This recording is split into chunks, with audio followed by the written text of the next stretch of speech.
What are you reading right now? I haven't asked you that in so long. Usually you post about it, but I haven't seen you post about anything. Yeah, well, it's this, like, weird conundrum right now. I was telling Cody about this. Like, I feel do you ever feel like you're in, like, a show hole, but with books? Or, Like like, like I you don't can't get motivated to read or like you just finished an or like I can't find the right vibe of, like, yeah. Oh, yeah. what That's kinda what I figured. Yeah. yeah, like, read a perfectly fine semi-dark romance, and I don't know, wasn't like, it was fine. I liked it. I liked the style of writing because my time is so limited. Because we are Valuable. because we are crazy people and we're like, "Hey, we don't have enough to do. Let's just start a Do more. podcast." Yes. Like, my cousin texted me over Christmas after she got, like, our Christmas card, and she's like, "You started a podcast? Like, what and you're writing books, and you're reading, and you have 2 small children. Like, what are you doing?"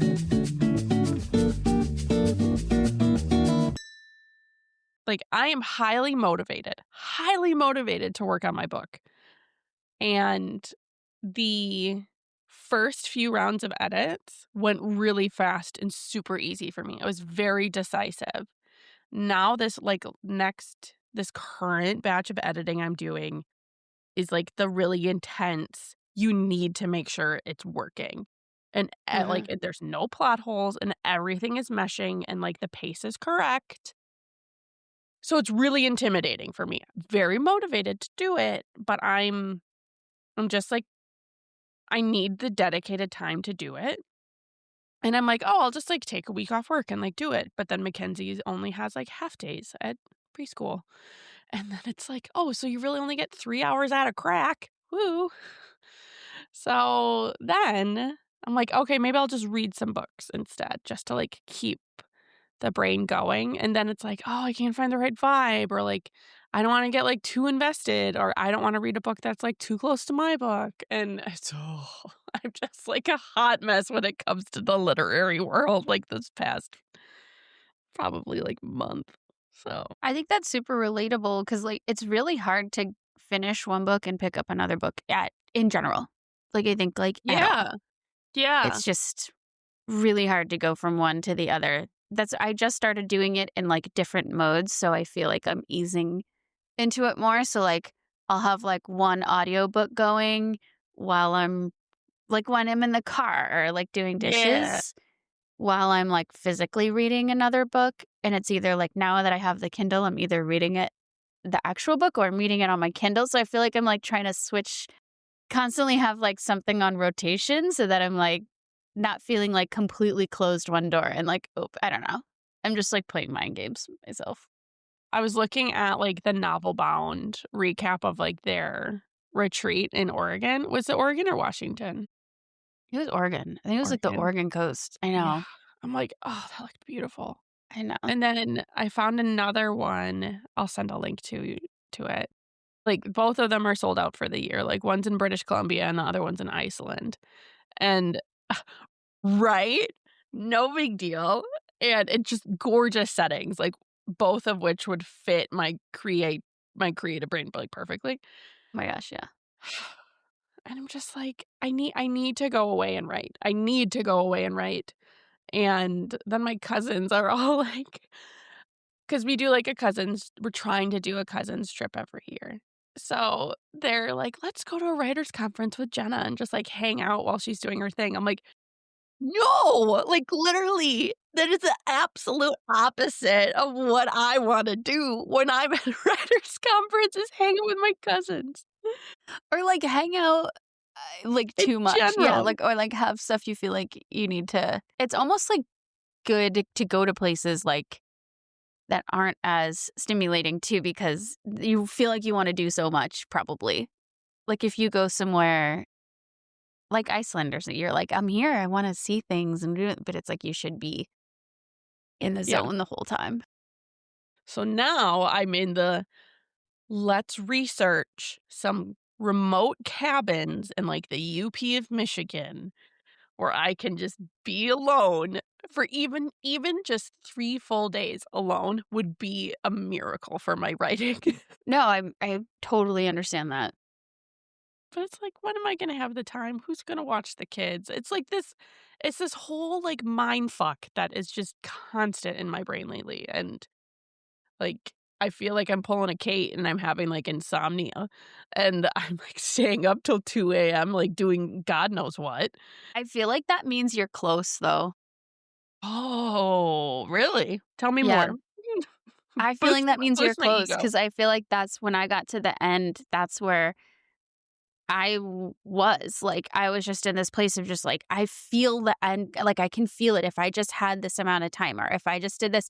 I'm up at 2 a.m., like, writing notes on my phone because that's the time my mind is, like, the ideas are coming or the fixes are coming and, like, things are, like, going fast, and it Like, was my the brain time won't that I, shut like off about it. yeah. I feel like that was the time I was like, I gotta do it. Like, I just gotta sit down and do it, and it was coming to me way quicker than it ever had, and that was when I finished it, and it was, like, this time last year because I finished it in over the summer, but there was a point this time last year where, like, I decided to pick it up and finish it, like, I was like, "I'm gonna go back to this book, and I'm gonna do it," and committed to it. That's where I'm at. I'm like, Yeah. I wanna commit to it, I just have to find the time. You'll find it. I think that it's just where your brain is at. You gotta, like, ride the wave, you gotta let it come, and, like, you gotta just be up at 2 a.m. writing the notes, and you'll finish it by yeah. I think it was by May I had it with beta readers.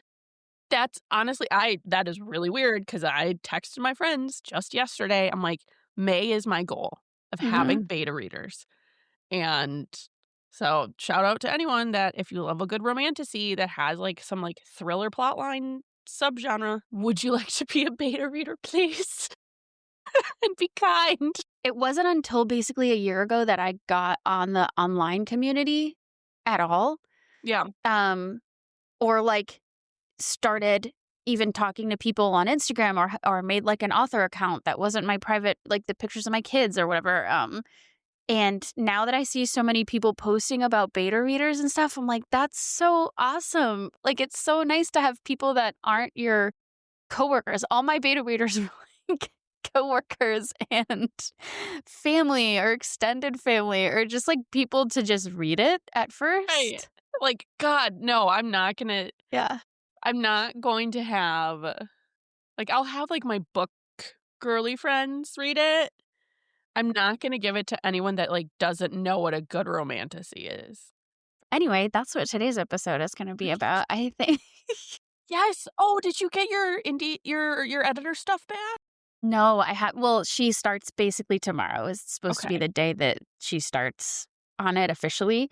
Um, but we just wanted to come on here, like, just me and Jenna today and not have any guests and just chat about what we think and what we're hoping for the future of our books. We're off for a few weeks, and we haven't chatted in far too long. I think it's just too I think that so many people who are out there listening, you are in really kind of the exact same spots that we are. It's So like you're many. either in the middle of finishing your manuscript, you're really close to being done, and you're thinking about what are my goals in this, and where do I see this book going, or what do I want for this book? Why am I even here? And I don't know. I didn't really want to interview somebody who was like an expert on it or had been published or like knew this world because I feel like the conversation in your head is probably the conversation we have all the time about it. And let's just Yeah. reestablish, me and Kate are not experts. This podcast is not for you to really learn much. Like, it's really just for entertainment purposes. It's just so you don't feel like these conversations are that like there's that you're not alone in wondering why you don't even know what an ARC reader is. 'Cause why does everyone else know exactly what an ARC reader is? I didn't know about it until we went to that indie publishing workshop. Um, Really? I mean, I was just like, there's beta readers, and then you query. I don't know. What are the steps? Um, but I'm at the point where I'm questioning, like, so, okay, I have finished it. I've queried it. I queried it from August and September. I sent like 50 queries, which I feel like was that's where I hit a wall, I think. Anything beyond that is, like, Yeah. you're really, like, chugging the sauce on it. Like, you're, like, really hardcore. Yeah, and I did it like everyone told me to, like, in batches. I would do, like, 10 at a time, get some like, see if it was working or not working. The first few didn't really work, so I went back and, like, did a query letter workshop, and then I started getting traction on the new query letter. But I think after 50, and then once I got some full requests, I was like, "All right, I think I can't do this anymore." I was just waiting for the full requests to come back, like the feedback from that, and then I was like so exhausted that I don't know, I just sat and waited around for months for these full requests. So I ended up, I think I put it in a post recently, but my stats were like 50 or 40 or the 50 sent out, and then 7 full requests, which it's just such a crazy mind game process because you're like, "Oh my god, somebody, like, wants to read this," like, and they do, and then they're like, "I'm good." It's really just I look at it as, like, a job interview when people, like, ask for fulls. It's like the query letter is, "Do you know what you're talking about? Do you have a Mhm. pulse?" Like, kind of like what, like, a phone interview is to the, like, getting a job, like, Yeah. comparison. And then if they ask for a full, that's like an in-person interview. Yeah. And then after they get the full, then it's, "Well, do I actually really need this position filled?" Like, Exactly. That's how it feels. That's yes! how it feels too. It's like, it has nothing to do Yeah. with you. It just has everything to do with, "Do I want this?" Like, I don't know. It does. And I then you am get so much of the same thing back. That's basically like, "I just don't see it. I don't have a vision for it in the marketplace," which when we talk to an agent at some point, that will be my yes. first question, like, What decode is these. what does it mean? What's I the know, and I secret? think there's a lot that they're just saying that's like, "Well, I just don't want or need this, and I'm gonna pass on it, but I don't wanna go back and forth with you, so this is the best way for me to, like, articulate it that's gonna just kinda end this conversation." Not that I would ever go back and forth with an agent, but it's And just like, I don't know, it's so strange. It's a strange process. I totally feel that too. So, okay, let's kind of regroup on your story, your storyline of your book. Um, so you did all of that, and Mhm. then what were your feelings after? Because I feel like going to Albuquerque for the WFWA retreat, something, like, shifted in your mind about your goal for your book. Yeah, totally. I mean, you have to think too, I think for the longest time, it wasn't like, "Oh, well, I want this book published by Simon& and Schuster." That wasn't really the goal. This just seemed like the process that you do. It It was felt just like like, "Okay."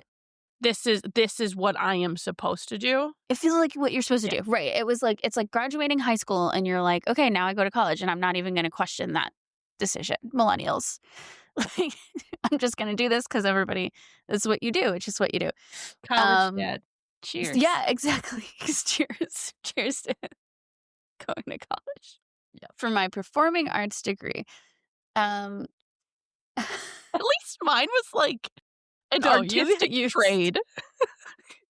Yours was like a pipe dream, that's what it was. so anyway, so I queried and I did the thing, and then I was in Albuquerque just like waiting for those full request things to come back, and whatever, which I still haven't gotten the one final one, which We will come, I'm shall sure, not the day that I name make the decision to not get an agent.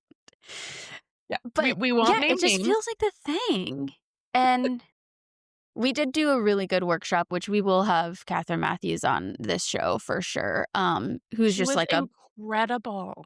my gosh, like a baller indie.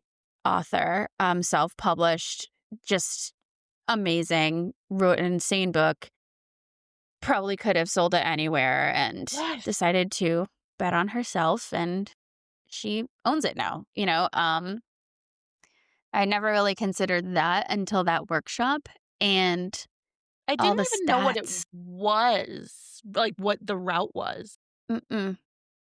She broke it down to make it seem so easy, like, okay, all you just need to, like, hire an editor, get your cover, but, like, and just hire people to do these things, and you'll be fine. She was like, she just kept saying, like, "If I can do it, you can do it. This is easy. Here's my Excel sheet of everything."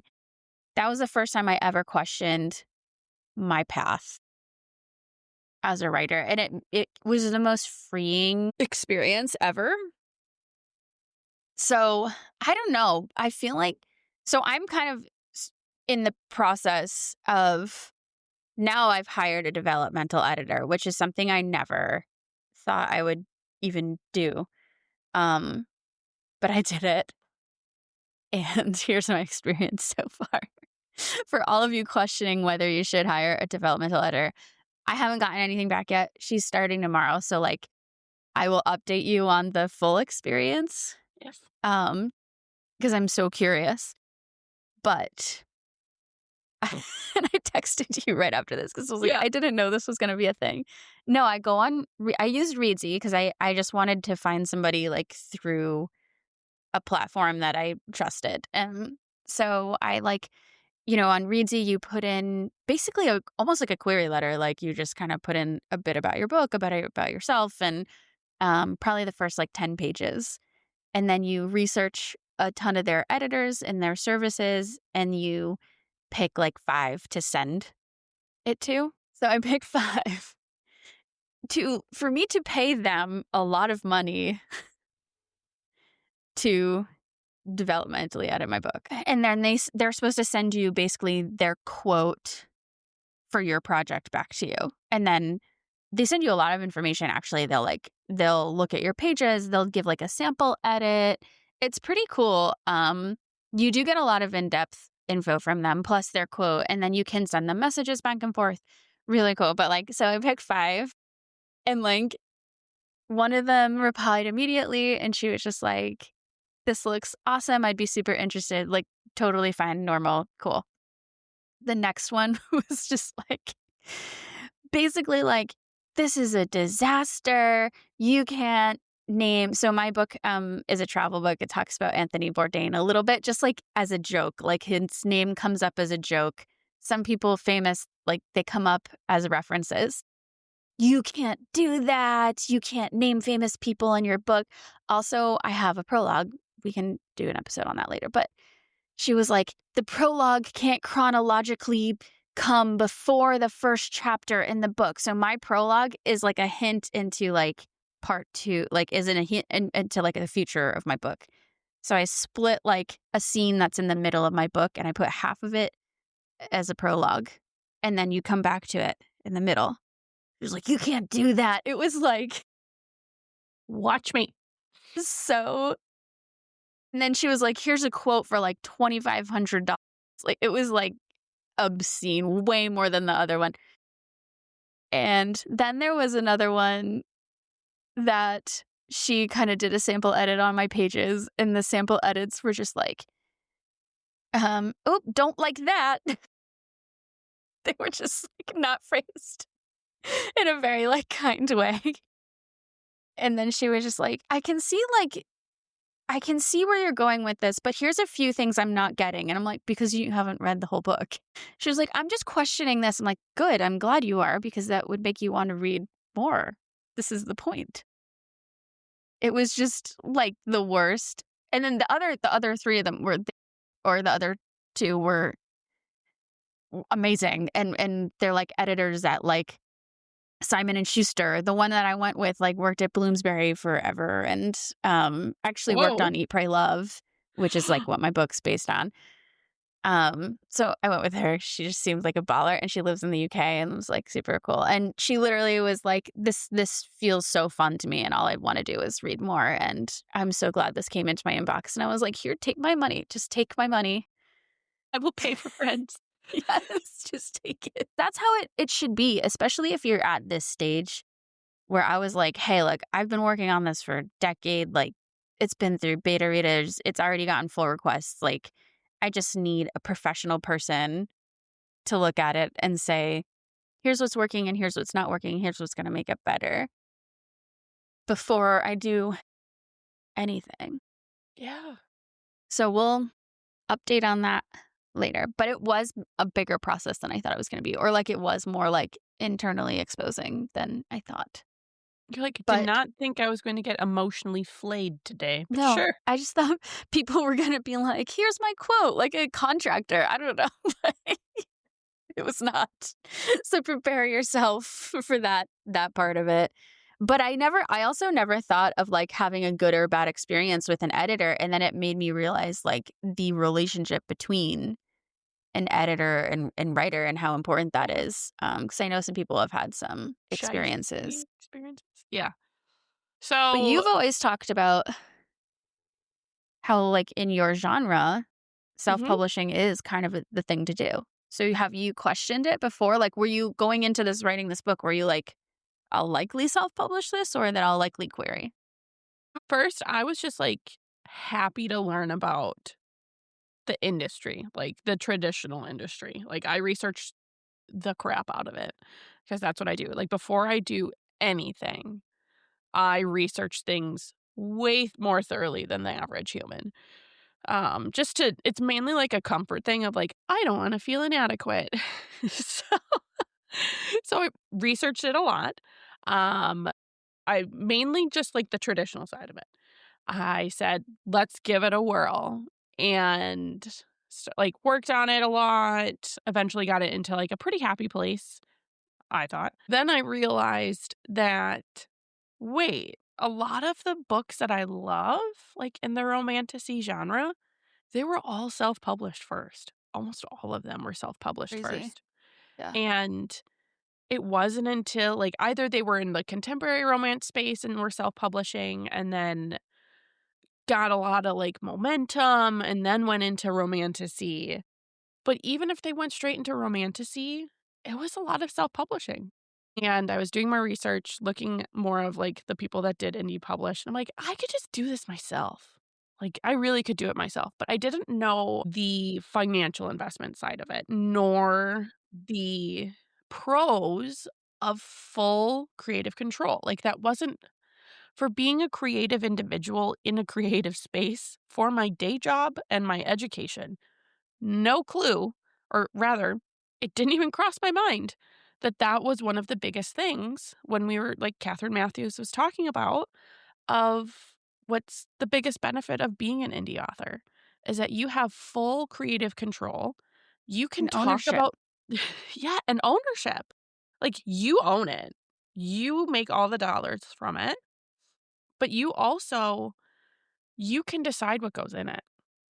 You can decide if, like, the topic matter, if it makes people uncomfortable, not just because of, like because mine love, like, the spice level or anything like that, but, like, you can talk about topics that don't necessarily sell like hotcakes. A really good example of that would be Rebecca Yarros. When she wrote Fourth Wing, she wrote it to be a reflection of what it's like when a society really leans heavily on censorship. What does it do to rewriting history? What does it do in terms of transparency to the general public? And yeah, it is a kick ass book. But if you look at, and like, I don't screw it. Like, yes, I do mean this to, like, to get like political.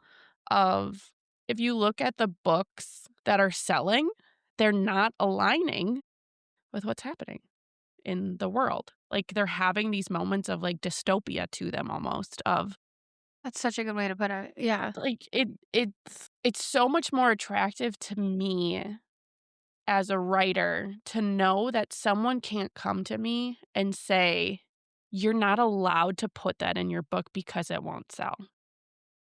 Mhm. So, I want, like, my stories to be out there. Of course, I want them, like, to be their best, and Catherine Matthews, like, showed us. that you can have an absolutely incredibly written, well edited, like, that's always people's, like, biggest qualm with, like, indie authors is that they're like, "Oh, they're not edited well." Like, she's like, "Just pay someone to do it." And you can have that. You can have, like, an award-winning book and not have it be a traditionally published book, and here I am with, like, traditionally published and indie authors behind me, and it's like, you can do either. So, eventually, cool, if someone wants, like, some large publisher wants to buy my book, great. Love that for me. But for now, I think I just wanna go indie, and I wanna do it, and I wanna have control, and I wanna do it at my own pace, Yeah. because right now, like we were just talking about, like, we're crazy people, and we have a lot of things on our plates, and I don't want to feel like I'm disappointing my kids if I have to lock myself away for 12 months to finish a book that's on a deadline or anything. It's like, it's when I wanna do it. So That's such a good way to put it. Yeah, the control aspect of it for me too was just the ownership of the the dollars. Like that I don't know, like the creative control I totally get. Um and I think too when you hear so much like if you're somebody who's heard this a lot like me, like I like it. It's strong. I just don't know where to put it in a bookstore or I don't know how to market it. I go, "Well, I do." So right! Like, you maybe I'm the know. best person to market it and you aren't. And like that's fine, but I just need to realize that maybe me selling my own product is better at the moment. I think too like I think about publishing and I think about and if this is your goal, like if you just want it, you want to see it at Barnes and Noble with the HarperCollins symbol on it and that is why you're here, love it. Go for it. Shoot for the Absolutely. stars. Like, duh, I I would love that too. Yeah, I think with this book, and I think that every book, this is what I'm also telling myself in my head that every book can have a different journey. Like maybe this book is the book that I'm the champion for because it's my story. Like I'm the best person for this. I've also been writing it for so long that I'm just so desperate to have it in my hand. And I will upfront some cost for that for me to be able to sell a product because right now I'm just posting about yeah, like I'm just like posting about my day or the podcast or whatever. But eventually I just want to have this product that when people are like, oh, you're a writer, I'm like, yep, here we are. And there's nothing that's stopping me from doing that except for people stopping me from doing that. That is so true. Like, the only people that are saying no they're not the ones that actually should be gatekeeping everything about your book. Exactly. And for some people, they wrote the perfect thing at the perfect time, and the timing is just lines up for them really well. Yes. Like, With they're on like, the cusp of a trend, on the mhm, cusp of a genre, and it fits the marketplace perfectly, and it may even, like, push the marketplace a little bit too, but I think I'm in the same boat with you in that I don't think this book is that. I think this book is, like, a reaction to reading all the romanticities and mhm, wanting something that just had more depth and got it. had more character development in, like, a female main character that was older, a female main character that wasn't, like, some kick-ass, like, 17-year-old, like, tiny kid that could, I don't know, take down, like, a full-grown man. Like, no, that's not that's Yeah. not who is reading the books right now. That's, It's like, the so true, and that's why you wanna get it out now yes. and Yes, not in 3 years, and which it that could was another thing. It's reasonably take. the time. Yes, it can Yeah. take average 2 to 3 years to get your book traditionally published in the marketplace on the bookshelves, and that's a Yeah, lot of like, there's time. people who are, like, looking at fall of '27 right now for their which I love that, especially if you already have a book out there. Because I think about the book's journeys, like, I feel like if I have one that I can already hold in my hand and tell people I wrote and sell it somewhere, then like I feel much better about waiting that time on the Yes. next thing that I'm writing. And those are the people, honestly, when we talk to authors and we interview them here or we meet them at these retreats, those are the people who ultimately like make it. It's the Yeah. people who just keep writing, that they sit down and they just keep writing the next thing and the next thing and the next thing and the next thing. And going back to the overnight success stories, like it's not just like, No. hey, we're both talking about our debut novels. Like, are we going to look back 10 years from now and just be like, oh, so cute. So cute. God. Yeah, it's like that honeymoon phase a bit where you're just, like, in love with all of it, but then you're also, like, kicked in the teeth and you're just like, "I'll do it again." It's so funny, but wanted to touch on this subject with you. I just think that like so many people that follow us and are listening are also like, what the hell am I going to do? Like, what are these options I didn't even know I had? We're not the ones to teach you about them. We're just the ones to be like, "I have feelings about them." We have plenty of other resources and people that we know and, like, organizations that want to teach you and are very good at teaching you. That's just we're just when you get to this point where you have all of these feelings and I like in our last episode, Lindsay was like, "Jenna, I know you have lots of feelings." I'm like, "You've been listening." Um, so when you feel it here, you will feel very, very alone. And that's why we're here because we're like, you're not alone. These all these feelings, thousands, millions of people have had them. Like, how Yeah, many and authors have there been? everyone's journey is their own, but they are very similar. I feel like the more people I talk, Carousel of fun, a the roller carousel coaster. of fun. So thanks for like having a drink with us because this is basically what our conversations are when we do get to stop and have a drink together and chat about where we're at with these things. So it's nice to have a gut check at the beginning of the year for both of us. Yes. And for you guys listening out there, we know you're there because we love getting your messages again. Like we are so excited every time somebody tells us they're listening, or comments their own experience on a post. So please keep doing that. Um, yeah, we're just glad you're here and we can't wait to bring you like so much more of this content in the new year. Share your 2026 goal, your writing goal for the year. We're really interested to hear about them, especially because, we're here for the vibes and we just want to celebrate you. We want lots of positivity in our worlds. So, thank you so much for joining us for another episode.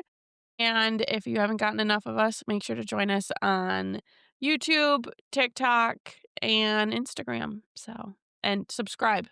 That's very important as we are learning.